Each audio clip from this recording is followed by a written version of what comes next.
Λοιπόν, προσοχή, μην μας τα πρίξετε την ημέρα του Αγίου Βαλεντίνου. Μην μας τα πρίξετε, παρακαλώ πολύ. Θέλω το σεβασμό σας, την κατανόησή σας, διότι κάποιοι δεν έχουμε όρεξη να βλέπουμε συνέχεια καρδούλες, αρκουδάκια, σοκολατίτσες και όλα τα συναφή. Παρακαλώ πολύ, το σεβασμό σας.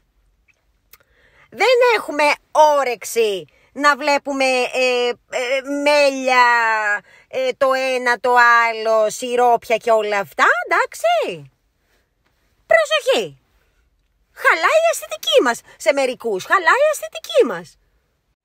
Ωραία είναι και αυτή η φάση, δεν λέω. Δεν κατακρίνω αυτούς που το ζουνε. Αυτούς που είναι πάνω στο συννεφάκι τους και πετάνε και είναι έτσι ερωτευμένοι, παθιασμένοι κτλ. Βέβαια δεν πρέπει να το ζούμε μόνο εκείνη τη μέρα, πρέπει να το ζούμε γενικά άμα αγαπάμε κάποιον, αλλά τέλος πάντων μιλάω για τη συγκεκριμένη μέρα που γίνεται το έλα να δεις. Λοιπόν, μπράβο σας, με γεια σας και χαρά σας, μπράβο σας, όμως έχω πρόβλημα και εγώ και κάποιοι άλλοι άνθρωποι αυτή τη μέρα, διότι δεν έχουμε όρεξη να βλέπουμε κάθε 3 και λίγο καρδούλες το ένα το άλλο.